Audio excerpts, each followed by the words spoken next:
Well, the doctor's making house calls this week. Welcome back to Make Me Stronger with Dr. Mark. Different location. We're in my attic, which also is an office, also is a TV studio, a radio studio, if you will. And right now, it's my gym. You can work out with a mask, might restrict the oxygen intake just a hair. So what we're going to show you today, 3 exercises that, to put it in your words, get you some bang for your buck.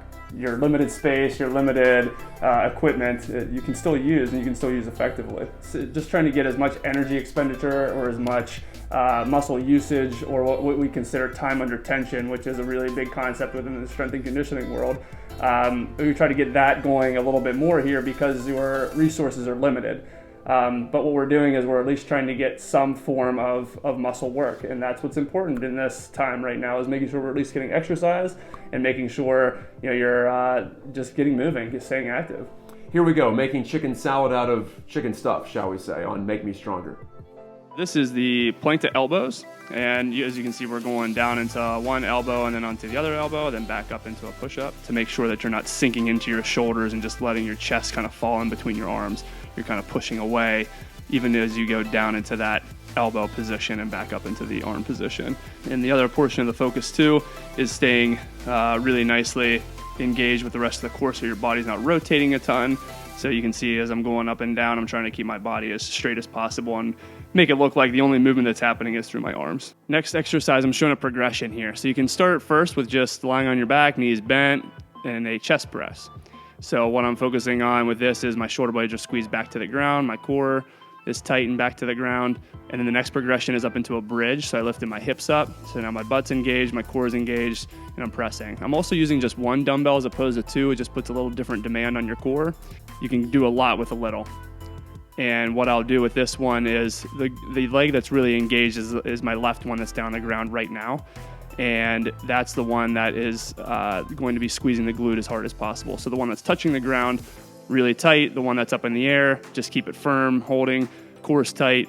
And then what you can do is switch arms, switch legs, so that you're kind of taking turns with which leg is down, which leg is up, while you're still using the same arm.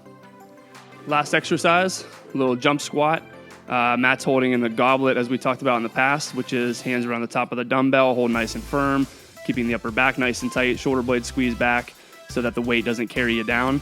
And all he's doing is going down into a squat. And really for this one, I try to coach is don't go much lower than what you would do if you were to jump straight up in the air, as if you were almost like grabbing a rebound in basketball. You don't want to go down super low if we're trying to develop a little bit more of a spring and power to this. And make it more of a plyometric activity. If you're going just for muscle burn and just for metabolic burn again, then you can go lower and just work on depth and trying to blast out of that position. All right, so the mask is off. You can see his beautiful face once again, Dr. Mark, finishing up his house call with some advice here though, because I wonder, it's just 25 pounds that might not be enough for you, might be too much for you in some cases, at least compared to your usual workload at the gym in terms of reps, in terms of sets. So how do you know how hard to push it? You're just going to subjective fatigue within these exercises, because what you at least want to make sure you're doing is pushing your body to a limit that it's not used to going to. And so for our purposes, if that's 10 repetitions based off the weight that you have, or maybe that's 30 repetitions based off the weight that you have, and then you can plan accordingly. If you've been doing the exercise for that long, up to 30, you don't necessarily have to do quite as many sets, maybe hitting about a 2 or 3 set range. But if it's super heavy, for you, and maybe that's more of like a 6 to 10 rep range, you might be doing 4 or 5 sets of that to make sure that you're getting enough, again, time under tension and workload on the muscles. And don't let perfect be the enemy of good. In this situation, it's not going to be perfect. So you make the most of what you have. Any training really isn't very perfect all the time, but we try to strive to get as close as possible. And again, this, there is quite a bit of research about this idea of just subjective fatigue and getting a training effect. So don't let that limit you. Just going until you're tired is kind of an appropriate thing right now, but if you have specific goals, again, it depends really on your goal and what you're training for, then we can be a little more specific, but right now, do what you can. All right, so it's on you. It's the honor system. How hard are you really working out? It's like golf. And honestly, evaluate that, because you're going to be on your own in a lot of these cases. Don't hesitate to hit us with feedback, suggestions, maybe your frustrations with what's going on, and some possible ways that you've pushed through, or some ways that you think we might be able to help you push it through, or more specifically, he might be able to help you push through. Thanks again for joining us, and we'll talk to you next time. See you guys.